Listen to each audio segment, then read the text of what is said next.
Oi gente, eu sou a Ana e hoje a gente vai conversar sobre pais e filhos do Ivan Turgenev. Nessa história a gente vai conhecer o Arkady e o Bazarov, né, que são ali amigos e as suas respectivas famílias. No primeiro momento, o autor ele acaba tendo um foco maior na família do Arkady, que é uma família com posses, né? O Arkady perdeu sua mãe muito jovem, então é uma família composta por homens. Então, quem mora ali naquela propriedade russa, né, do meado do século XIX, é o seu pai e o seu tio, que no caso eu não vou saber o nome agora, porque os nomes são em russos, tá, gente? Então é um pouquinho mais complicado de lembrar. E quando eles chegam nessa propriedade, o Bazarov e o Arkady, eles vão causar um certo impacto na vida dessas pessoas, né? Principalmente o Bazarov, que ele é um personagem bem peculiar, ele vai já gerar uns atritos, principalmente com o tio do Arkady. E aí isso vai ser uma coisa que vai ser levada pela narrativa até quase o final do livro. Mais pra frente da narrativa, a gente acaba descobrindo que o primeiro nome do Bazarov é Eugênio, e que Bazarov, na realidade, era um apelido que foi dado pelos seus amigos. Inclusive, falando de amizade, a gente também pode falar que, conforme a narrativa vai sendo construída, o autor consegue deixar bem claro que o Arkady e o Bazarov são muito diferentes.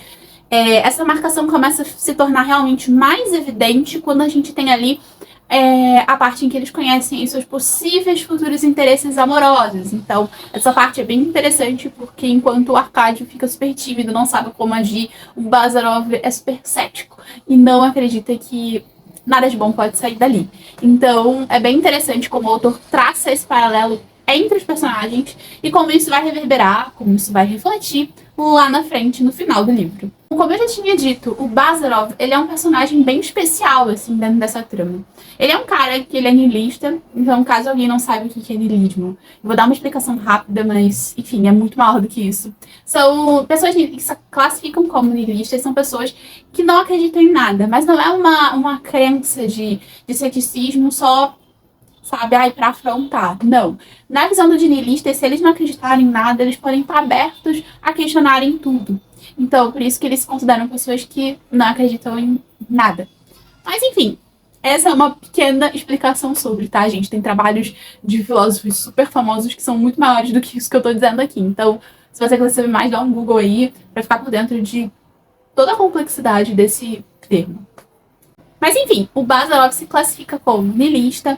Ele também tem muitas atitudes machistas ao longo do tempo. É claro que quando a gente fala de um livro que é um clássico e que é do século XIX, a gente já espera que tenha esses traços ali do machismo que infelizmente fazia parte e ainda faz, né, parte aí das nossas vidas. Entretanto, o Arkady ele não tem essas características tão fortes, ou ele não exprime isso de forma tão aberta quanto o Bazarov. Eu diria que ele é o personagem que ele se expõe muito mais do que o Arkady. E por que eu tô fazendo a questão de deixar bem claro esse paralelo entre o Arkady e o Bazarov? Porque isso vai chegar à questão das famílias, né? Agora, nesse outro momento da narrativa, a gente vai conhecer a família do Bazarov. E aí a gente vai entender um pouco do comportamento do Bazarov, de ser esse cara aqui intelectualizado, que tá estudando pra ser médico, que já tá ali quase no final da graduação, então ele já meio que se considera médico, né? Então é bem interessante quando a gente olha o panorama geral no final da história. Como eu disse, a gente vai conhecer a família do Bazarov, que é o extremo oposto da família do Arkady. Enquanto o Arkady, né, a família tem posses, é altamente intelectualizada, a família do Bazarov não. Eles não são muito intelectualizados, eles vêm de uma família humilde, assim, tem a sua propriedade, tem, mas se preocupam muito mais em praticar caridade. Principalmente o pai do Bazarov, ele é muito legal, é um dos personagens mais interessantes também dentro dessa trama, porque apesar do pai do Bazarov ser muito antenado, ter vários conhecimentos de medicina, ele nunca frequentou uma universidade, nunca teve essa oportunidade. Mas, em contrapartida, ele tenta ajudar as pessoas ao redor dele com aquele pouco que ele sabe. Então, é um personagem que traz aí essa pegada bem emblemática pra dentro dessa narrativa. E aí a gente consegue começar a entender por que o livro se chama Pais e Filhos. Que caso você tenha chegado até aqui, não tenha dado um like, você vai conseguir associar a música do Renato Russo, do Legião Urbana, e vai poder estar dando seu like agora pra ajudar o canal. Então, aquela música toda, né, gente? Estátuas e corpos e paredes pintadas, ninguém sabe o que aconteceu. Ela se jogou do quinto andar, não é muito fácil de entender, né? Enfim, O refrão é basicamente esse, né? Assim, é preciso amar. É preciso amar as pessoas como se não houvesse amanhã. Porque se você parar pra pensar, na verdade não há. Desculpem a cantoria, mas eu precisava trazer esse trecho aqui. De repente eu vou ver se eu consigo deixar até aqui embaixo escrito por quê.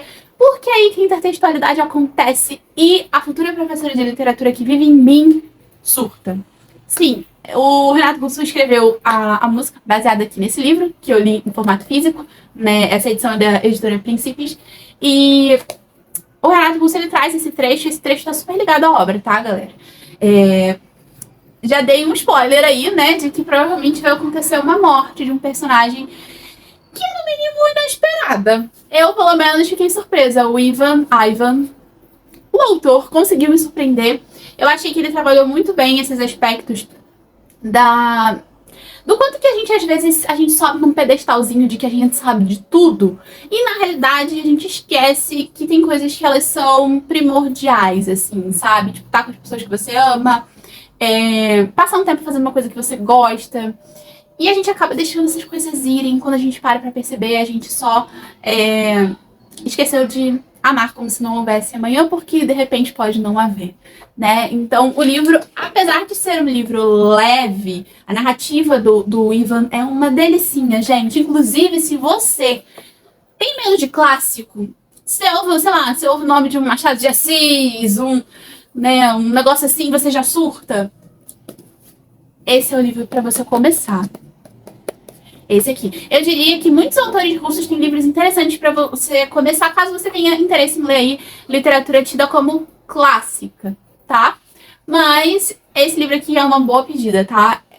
O Ivan, ele tem uma narrativa super irônica. Em alguns momentos eu até cheguei a traçar alguns paralelos com a Jane Austen. É claro que a acidez da Jane Austen, ela vai ser muito diferente, vai ser mais aparente pra gente, porque realmente ela tem esse intuito de ironizar algumas coisas que acontecem, algumas regras sociais machistas da época dela, então isso vai vir com muita força na ironia que ela traz na narrativa. Mas aqui o Ivan vai usar da ironia para poder construir questionamentos e deixar a nossa pulga ali atrás da orelha em relação aos relacionamentos familiares e principalmente como esses relacionamentos familiares acabam sendo ali atravessados pela questão social, pelas posses, pela possibilidade de você ter mais conhecimento de acordo com uma quantidade de dinheiro ou enfim, de terra que você tem. Então, eu acho que o livro é super interessante quando a gente olha esses aspectos.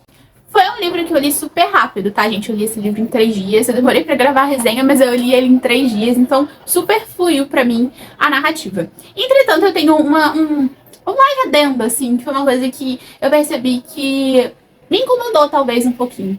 O livro, ele é um pouco curto, né, assim. Dá pra perceber que ele tem as suas 200 e pouquinhas páginas. Não chega nem a 300.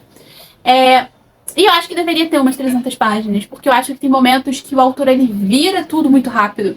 E aí a gente tem uma certa confusão para depois se ambientar de novo. E aí quando a gente vê, dá 5 minutos e ele já virou de novo a ambientação, né? A gente começa na casa da família do Arcádio, a gente vai pra conhecer, acompanhar, né, a experiência desses dois amigos, conhecendo, né, e vivendo as suas férias. Aí depois a gente vai pra casa do Bazarov, depois a gente volta pra casa do Arcádio. Então, eu acho que ele faz isso de forma muito rápida. Não fica confusa, porque o talento narrativo desse autor é incrível, mas eu acho que teria tido mais ritmo se a gente tivesse ali umas 5 ou, sei lá, umas 3 páginas desse deslocamento, né, desses momentos aí de viagem.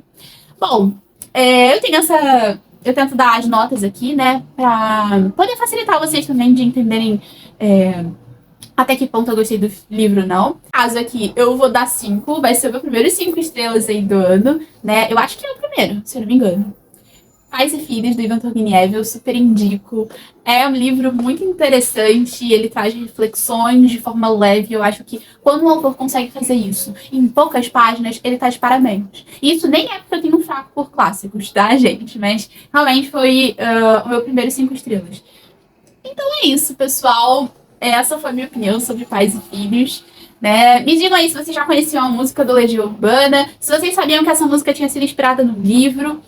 Caso vocês tenham gostado do vídeo, como eu disse, deixa aquele like para ajudar o canal. Recomenda aí pros seus amigos. Procura também se inscrever se você vê aqui que a proposta do canal tem a ver com você. E é isso, gente. Até a próxima. Tchau!